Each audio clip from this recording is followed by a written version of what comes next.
আচ্ছা, এটা হলো বর্তমানে এই যে যে মহারশির বেড়িবাঁধ নির্মাণ, মহারশির খনন, এছাড়াও অন্যান্য যে সব নদী রয়েছে দশানী, মৃগী, ভোগাই, এগুলার কিছু ভাঙন প্রতিরোধ, ভাঙন প্রবণ যেসব গুরুত্বপূর্ণ স্থান এবং এগুলারও খনন, সেচের কিছু অবকাঠামো নির্মাণ, এগুলো সব কিছু মিলায়ে একটা ডিপি প্রকল্প গ্রহণের জন্য ডিটেইল স্টাডির জন্য আমরা প্রস্তাবনা পাঠিয়েছি।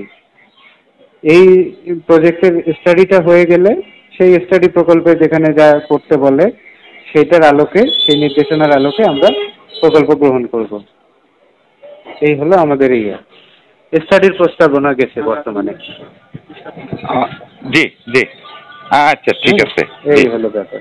জি। আর যেটা আরেকটা বিষয় বলি, যে ভাঙনের কথা বললেন, যে 2-4 জায়গায় ব্রিজ হয়েছে মহারশি বাঁধের, ওগুলা জরুরি আপৎকালীন কাজ বলে, যেটা এমার্জেন্সি ভিত্তিতে ওগুলো বন্ধ করার কাজ চলমান আছে, কালকে সাথেই শুরু করছে, ভাঙার পরপরেই ওগুলা চলমান আছে এবং খুব 2-4 দিনের ভিতর ওগুলা ঠিক হয়ে যাবে আশা করা যায়।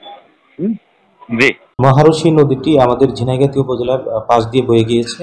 এখানে যেহেতু প্রতি বছরের ন্যায় এবছরও ভারী বৃষ্টিপাত এবং পাহাড়ি ঢলের কারণে বিভিন্ন জায়গায় ভাঙনের দেখা দিয়েছে।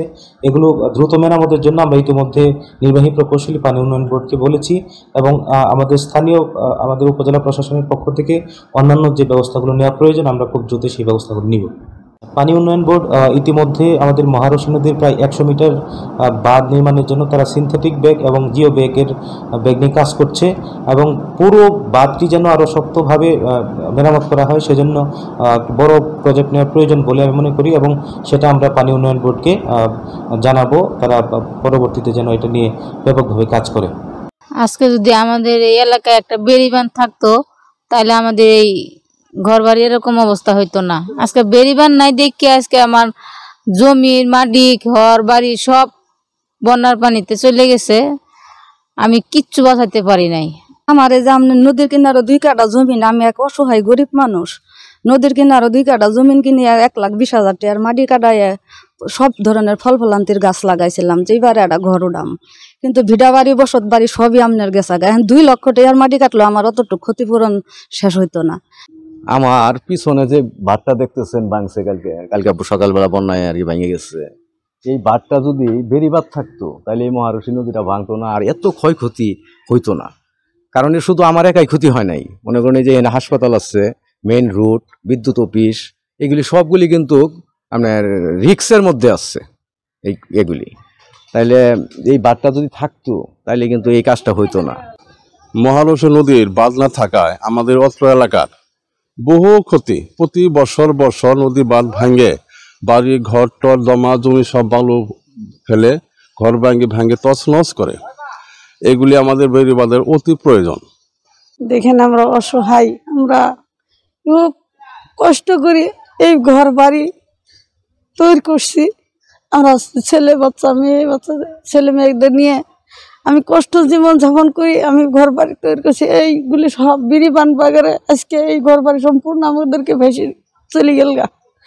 আমি বাচ্চা কাচ্চা নিয়ে তো এখন যে কোন জায়গায় বসবাস করি, কে জায়গাতে থাকবো, কেমনে আমি করে খাবো, আমি বলতেও পারি না আমার কোন জায়গায় রাখবো।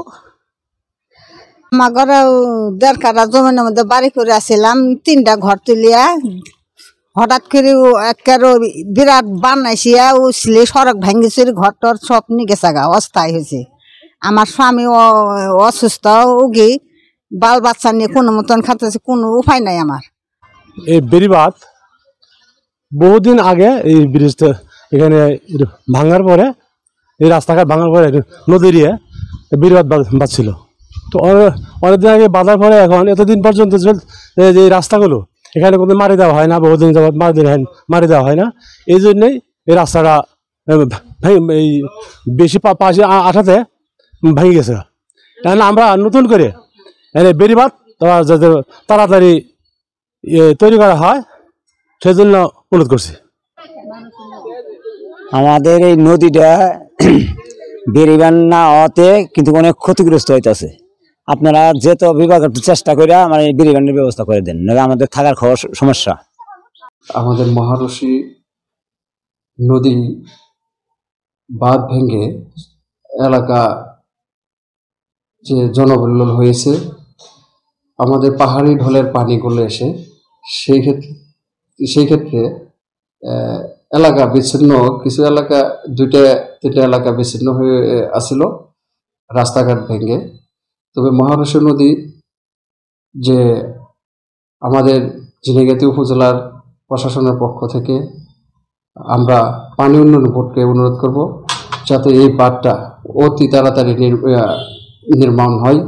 সেই ক্ষেত্রে আমরা জনসাধারণ যারা আছি তারা ভোগান্তি থেকে হয়তো আমরা একটু রেহাই পাবো।